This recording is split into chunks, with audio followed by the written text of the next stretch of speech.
Մինչև օգոստոսի 31-ը երկար սպասված շահավետ եռանկյուն ակցիայի շրջանակում ստացեք բացառիկ պայմաններ կաթսան, մարտկոցը եւ խողովակները միասին ձեռք բերելու համար։ Ազգային ժողովի մեծարգո նախագահ, հարգելի գործընկերներ, սիրելի քաղաքացիներ, քննարկում ենք Վահագն Ալեքսանյանին ազգային ժողովի փոխնախագահի թեկնածության հարցը եւ ցանկանում եմ ասել, որ պարոն Ալեքսանյանը երիտասարդ քաղաքական գործչի լավ օրինակ է, թե ինչպես հասնել հաջողությունների բացառապես ազնվության, քաղաքական համոզմունքի եւ աշխատասիրության միջոցով։ Ձեզ հաջողություն եմ մաղթում, պարոն Ալեքսանյան, հիմա անցնեմ բուն ելույթից։ Մի քանի օր է ուսումնասիրում եմ, հետևում եմ բոլոր ելույթներին, թե ընդդիմադիր խմբակցությունների եւ թե մեր իշխանական խմբակցության եւ մի քանի օր տեղի ունեցած նիստերից հետո արդեն կարելի է ենթադրել եւ կարելի է կարծիք ասել, որ ստացված է, կարծում եմ, պարոն Ռուբինյանի եւ մեր քաղաքական թիմի առաջարկը մասամբ կամ մեծամասամբ եւ ողջունում եմ այդ ընդդիմադիր պատգամավորներին, ովքեր որ պահպանում են այս պայմանավորվածությունը, իսկ այն պատգամավորները, ովքեր որ չեն պահում կամ առնվազն այս պահին չեն ցանկանում պահել այդ պայմանավորվածությունը, կխնդրեմ խմբակցությունների ղեկավարներին հորդորել եւս մեկ անգամ կոչ անել առնվազն վերադառնալ զրոական կետի։ Մենք մի անգամ էլ պարոն Կարապետյան, Տիկին Գրիգորյան կսպասենք ձեր քննարկումներին։ Հիմա արդեն անցնեմ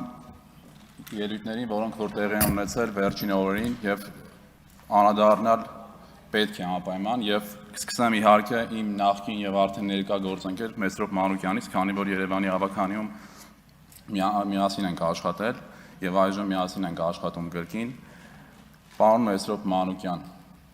դուք ասում եք եւ խոսում եք մանկապարտեզներից, դպրոցներից, բայց այս մարդկանց պետք է ասել, պարոն Մանուկյան, որ Երևանի ավականու քաղաքացիական պայմանագիր խմբակցությունը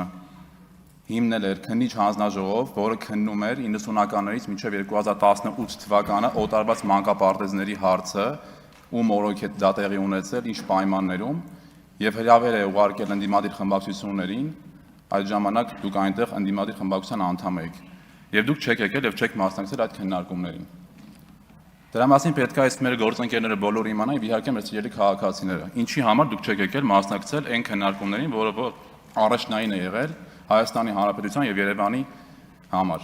եւ երևանցիների եւ Հայաստանի Հանրապետության քաղաքացիների համար։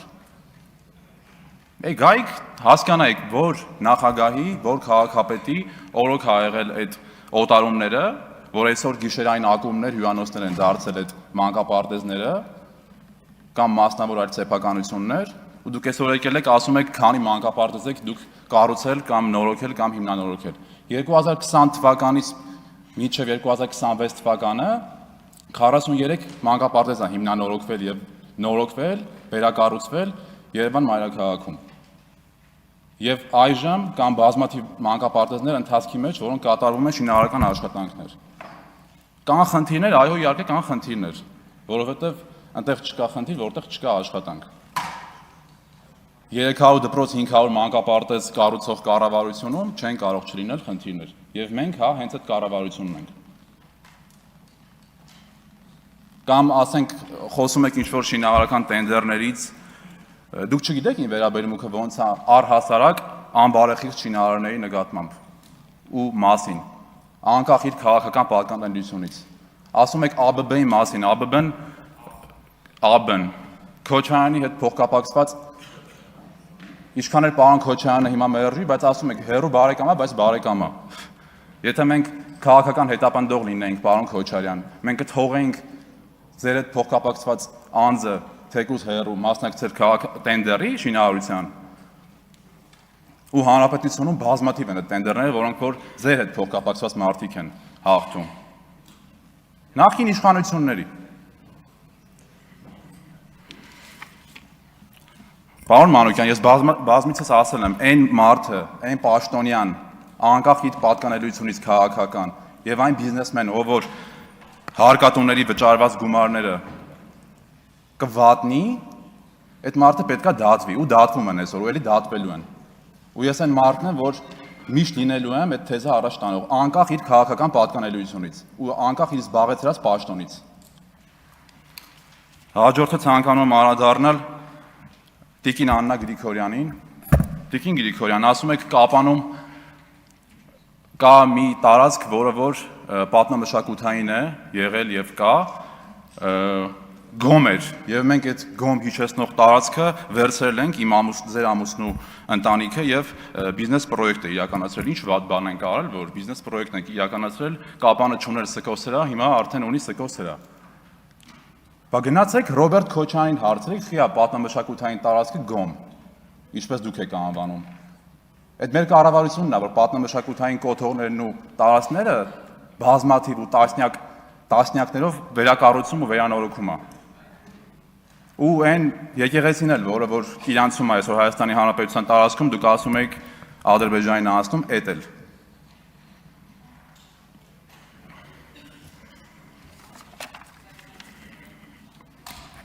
Հիմա անդրադառնեմ պարոն Քոչարյան ձեզ, քանի որ դուք էլ խոսեցիք ձեր հոր կառավարման ժամանակահատվածում Հայաստանում ճակերտների մեջ եղած խաղաղության մասին եւ տնտեսական զարգացման եւ աճի մասին։ Ինչ խաղաղության մասին է խոսքը, պարոն Քոչարյան։ Այդ 10 տարվա ընթացքում դու գիտեք, քանի վիրավոր եւ քանի զոհ ա եղել դիպուկահարի կրակոցից կամ այլ պայմաններում։ Դու գիտեք։ Խաղաղություն է, իսկ արդեն Հայաստանի Հանրապետությունում պետական սահմանին, այլ ոչ թե շփման գծին, ինչպես դուք եք սիրում ասել եւ ասում եք տասնամյակներ շարունակ, պետական սահմանին 2 տարուց ավելա չկան վիրավորներ եւ զոհեր։ Իրական խաղաղությունը հենց այդ է։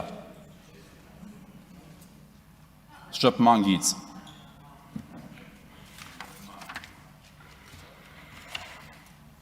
Եվ ես իհարկե կանադառնամ պարոն Կարապետյան ձեզ։ Ես գիտեմ, որ դուք հայ առաքելական եկեղեցու հետևորդ եք, հավատացյալ, մենք հանդիպել ենք պատարակներին, տեղյակ եմ, որ գրեթե ամեն շաբաթյա ռեժիմով մասնակցում եք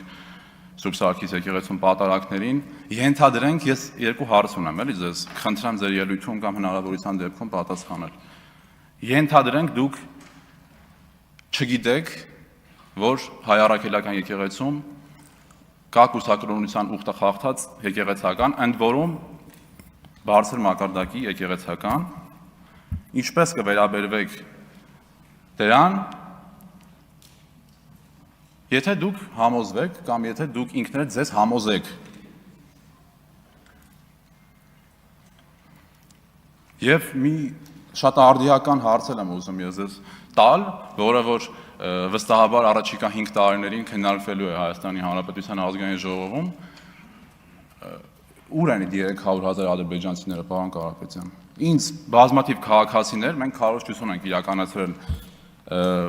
մոտ 1 ամիս Հայաստանի Հանրապետության տարբեր մարզերում,